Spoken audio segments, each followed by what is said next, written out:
Hey guys, it's Creative Cami here. That's Creative with K. Welcome back to my YouTube channel. So today is the second episode of How to Bullet Journal. So we're going to be talking about all the supplies that you're going to need or you may possibly want. You don't need all of them, but whatever. So make sure to subscribe, give this video a big thumbs up, and turn on my post notifications so that you know when I upload my next video. Without further ado, let's just get into it. So first we're going to start with basic bullet journal supplies. These are things that you're definitely going to need. So yeah, the first thing is obviously you're going to need a notebook, dot grid, anything like that. We will go further into choosing a notebook later in this video. Second is a pen. It can be colored. I personally prefer black. It looks more, usually prefer black. It looks more uniformed, and if you're going to add some color into it after you do your spread in black, it looks better. Next, every beginner needs to do this and write their spreads out in pencils first, so always need to have a pencil and an eraser. I have this really cool eraser. I don't remember the brand of the eraser that I put in here, but it like slides up and down. It's really cool. I can't link this because I have no idea where I got it from, but yeah, everything that I show will be linked down below. Okay, and this is not necessary, but it can take your spreads to a new level. If you don't use it, it's not a big deal, but I wanted to put it in your must-need bullet journal supplies because it's really basic, and that is a ruler. So that's it for the first part of bullet journal must-have supplies. So next is the not-so-basic bullet journal basic supplies. Okay, so first, anything that's colored, like pens, pencils, markers, crayons. I prefer pens and markers, super tip markers. I don't have those to show, but Crayola markers are the bomb, and they're not expensive.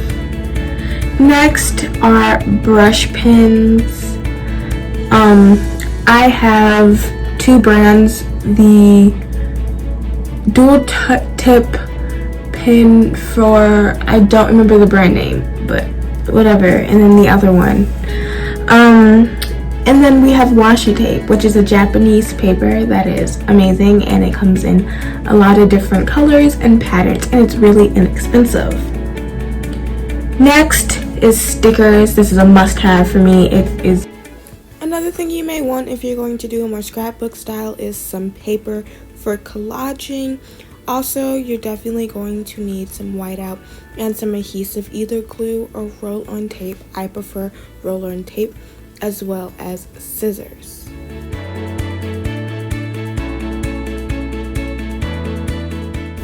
Another way to add some nice color to your bullet journal is with highlighters.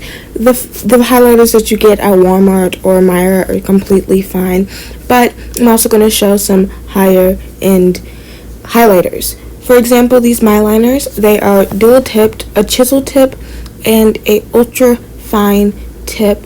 One you could do highlighting in, and the other you can use kind of like a marker. I do recommend those. Also, I don't remember what they're called, but I think they're friction something. Anyway, you can highlight and erase with them, and it is really cool.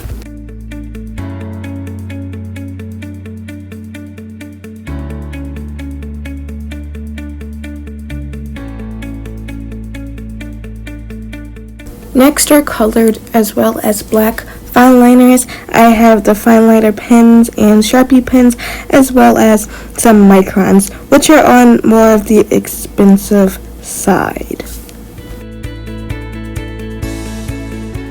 Something else that you see me using a lot are my stencils. I 100% recommend getting some of these. So now we're going into the accessories that you probably already have. So first up is definitely something that most people have, and they're really inexpensive, and those are paper clips. This is a great way to clip in something that you don't necessarily want to put in your back pocket, but don't want to glue in your journal. Also, with the same use is binder clips. You can do both or either, whichever one you personally prefer. Next is sticky notes. I 100% recommend having a bunch of these. It is a great way to stick in something that you don't know if it's permanent or not, and being able to move it around your notebook. And lastly, we have page flags, which isn't really needed because you can just use washi tape to see what page you need. So, next in this video is picking the right notebook. So there's some things that to look for. Some of these things you can't really know how you like it unless you try it, but always when picking a journal, make sure, do you want it to have a soft cover or a hard cover? Grid lines, line grid, dot grid, blank or lined pages. How many pages do you want? What's the paper weight? How much, like, will you be using watercolor? Will you just be using a pencil or a pen? That's stuff that you want to think about, like what mediums will you be using. That plays into how much paper weight you want. Do you want to number your pages? Do you want them to already be numbered? Are you going to index? Personally, I don't have numbered pages. I don't index. I don't understand why people index. It doesn't make sense to me, but if you're going to index, go ahead and do it. It just never worked for me. I didn't keep it with it, and I didn't feel like numbering my pages, so I didn't. And then other things that you want to look for after you have the journal is the color of the pages. So one thing that kind is a pet peeve of mine in the Michaels journals is that the paper isn't the same color as my whiteout or my white gel pen, so you can tell when I made a mistake and it gets on my nerves. But if I didn't take this book, I wouldn't know. So yeah. Also, size of the dots and color, how transparent they are. I don't know if that's the right word. How opaque they are, and if there's any bleeding or ghosting. Always do a pen test in the back of your book to make sure that there is no bleeding or ghosting. Obviously, bleeding is when you have the whole thing go through, and ghosting is when you can kind of just see a little bit of it. Let me try to see if I can find something that is ghosted. Here. I don't know if it can come off on camera, but you can kind of see what I've written on the other side of the page. I don't know if it came up on camera, but I can see it from here. It's not a big deal. It's fine. But it may be a big deal to you, so take notes about that. And all A5 notebooks are a little bit different in comparison to size. Same with B5 or any other notebook that you want to get. So also pay attention to how big your notebook is.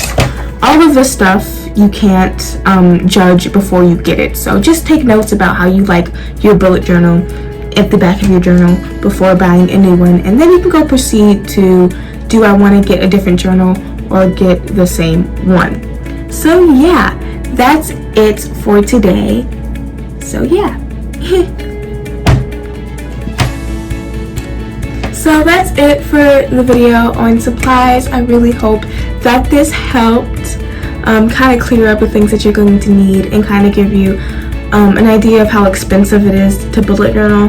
Like I said, you don't need all of this. All you really need is a pen, a pencil, an eraser, some whiteout, and a book. Just 5 things. That's all. But whatever, you can get anything your heart desires. It's your journal. So yeah. Anyway, make sure to give it a like and subscribe and turn on the bell so you know when I upload a new video. Alright guys, stay safe. Bye!